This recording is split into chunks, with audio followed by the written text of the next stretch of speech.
Il y a une phrase très importante et vous allez voir que tout au long de la formation, je vais l'utiliser. Je dis souvent que communiquer, c'est entrer dans la structure de l'autre.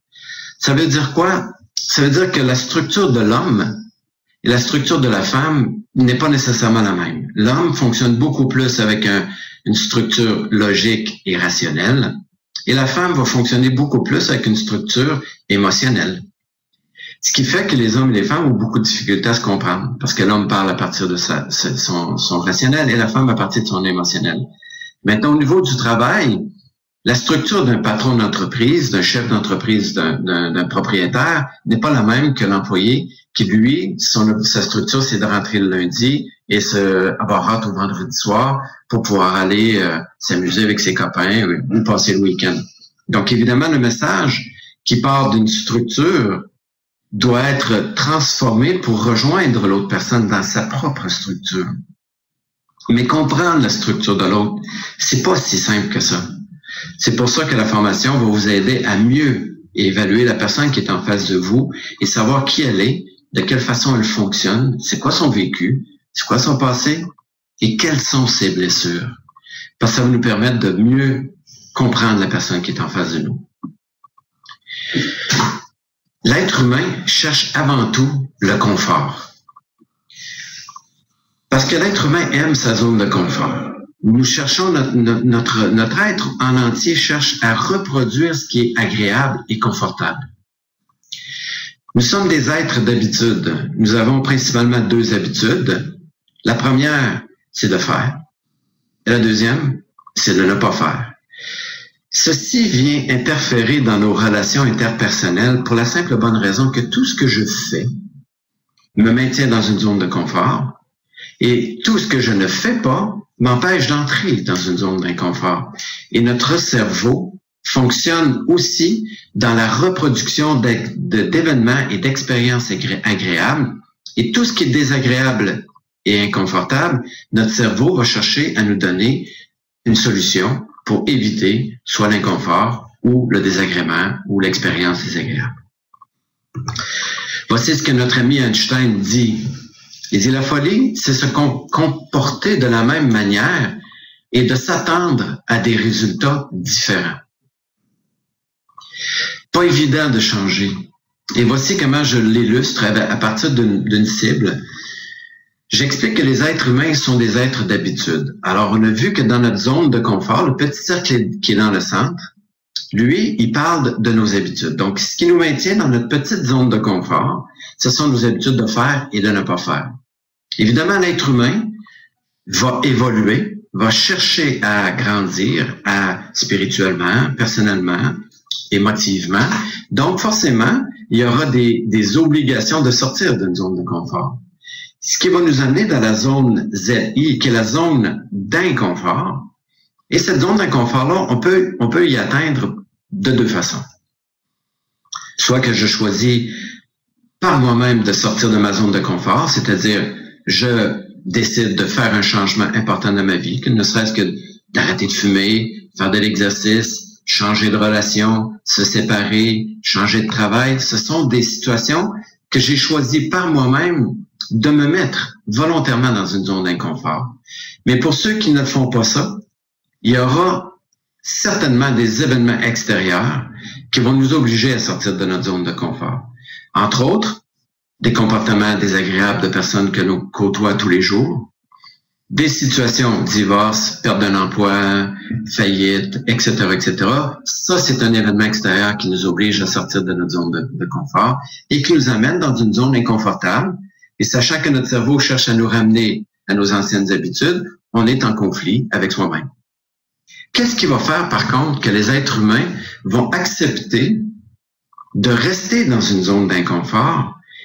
Et on sait très bien que de changer une habitude, parce que la zone d'inconfort, c'est une obligation de changer nos habitudes, ce qui va faire qu'on va changer nos habitudes, c'est qu'on va accepter de faire des efforts. Pour quelqu'un qui a arrêté de fumer, on sait très bien que les efforts sont énormes. Pour quelqu'un qui a arrêté de boire, c'est la même chose.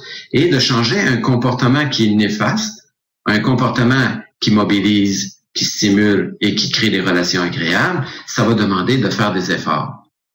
Et le problème, c'est ici que les rechutes se passent. C'est ici que les gens vont revenir à ce qu'ils connaissent parce que de créer une nouvelle habitude, on n'est pas à l'aise. On n'est pas confortable. Ça demande beaucoup d'efforts. Mais qu'est-ce qui va faire qu'on va accepter de faire les efforts? Pour ceux qui ont déjà fait des changements dans leur vie, vous savez qu'il faut être au courant de vers quoi on s'en va. C'est-à-dire les bénéfices que je recherche de changer soit le comportement ou une habitude.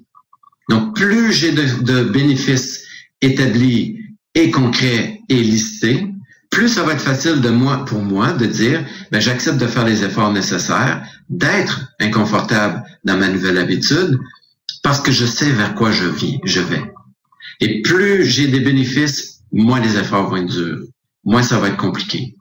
Par contre, une fois que ma nouvelle habitude est devenue une habitude acquise, ça devient ma nouvelle habitude et automatiquement, je me retrouve dans une zone de confort, ce qui veut dire qu'on recommence à zéro, à changer une nouvelle habitude, et etc., etc.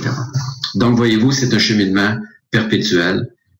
Il faut qu'on change parce qu'on a des bénéfices. Puis une fois qu'on a atteint une nouvelle attitude, vos comportements, on peut aller vers autre chose maintenant parce qu'on a acquis des nouvelles habitudes.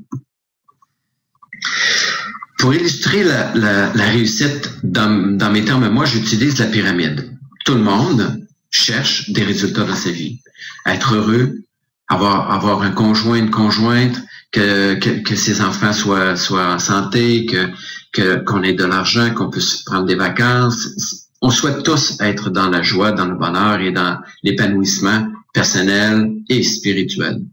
Par contre, les résultats ne sont pas toujours ceux qu'on escompte. Les résultats sont pas toujours très agréables. C'est-à-dire qu'on peut avoir des conflits relationnels avec nos enfants, nos ados, nos conjointes, avec nos collègues de travail, nos supérieurs.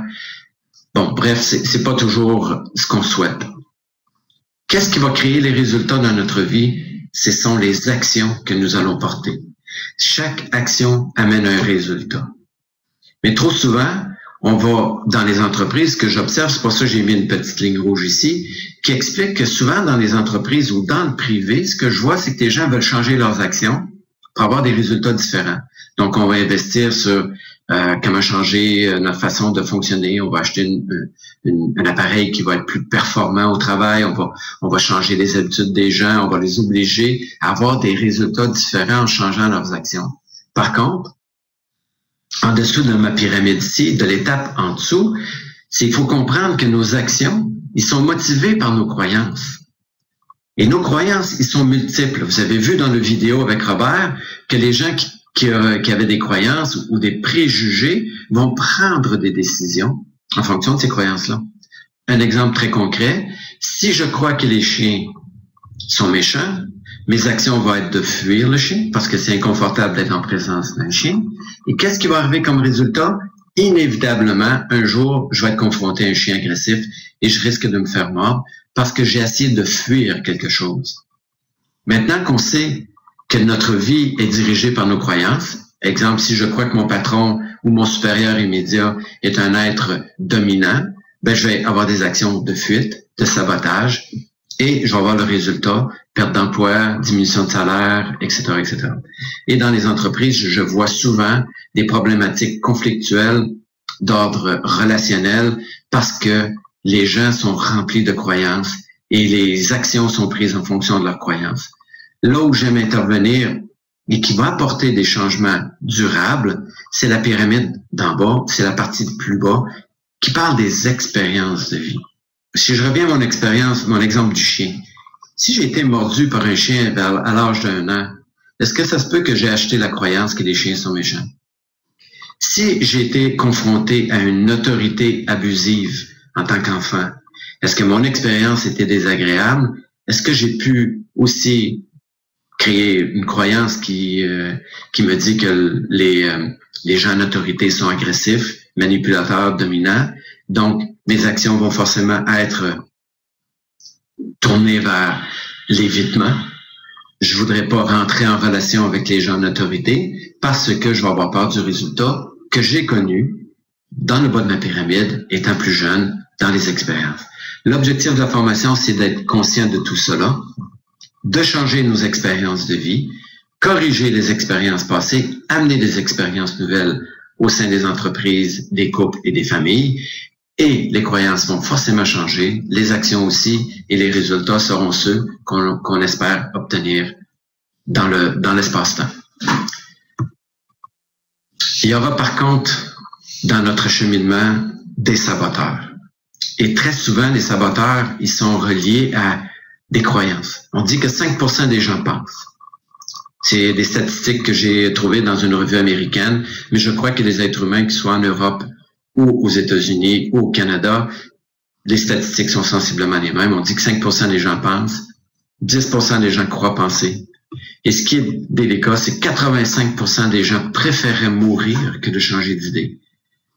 Je laisse le mot mourir parce que très souvent, on peut mourir à l'amour de soi, on peut mourir au respect de soi, on peut aussi mourir physiquement, mais très souvent, on va laisser une relation parce que on est entouré de gens qui ont raison. Ce qui est le plus difficile, c'est de vivre avec des gens qui veulent toujours avoir raison. Ça crée des résistances, des conflits, des séparations, des attitudes et des comportements inacceptables. Alors, c'est des statistiques et ça, c'est des saboteurs que vous allez avoir à faire face. Mais voyons maintenant comment cela peut se passer complètement différemment. Tout d'abord, il faut comprendre que dans la communication, pour communiquer avec une personne, il doit y avoir une autre personne. Donc, pour moi, j'établis la relation ou je définis la relation avec un pont. C'est comme si à quelque part, la personne qui est en face de moi est sur une île et moi, je suis sur l'autre île. Pour que je puisse rejoindre cette personne-là, ça va me prendre un pont, un lien qu'on pourrait définir comme étant le pont. Donc, le pont nous permet de circuler, d'aller et de revenir. Ça nous permet d'aller rejoindre l'autre et que l'autre puisse venir vers moi. Mais très souvent, le pont va s'effriter parce que la relation n'a pas été entretenue. La relation n'a pas été vivifiée. La relation a été mal nourrie. Parce que la relation, elle existe, même si on ne la voit pas. Chaque relation que vous avez a une couleur et une saveur propre à elle. Alors, la relation permet de laisser circuler l'information. Je peux la retenir ou je peux la déformer. Je peux même la bloquer aussi. Alors, il faut comprendre que dans la relation, il y a toujours deux extrémités. Un pont, il y a toujours deux extrémités. Et il y a toujours ces trois éléments-là qui interviennent dans une relation. J'explique aux gens, il ne faut pas confondre les sentiments avec la relation. Ça veut dire quoi?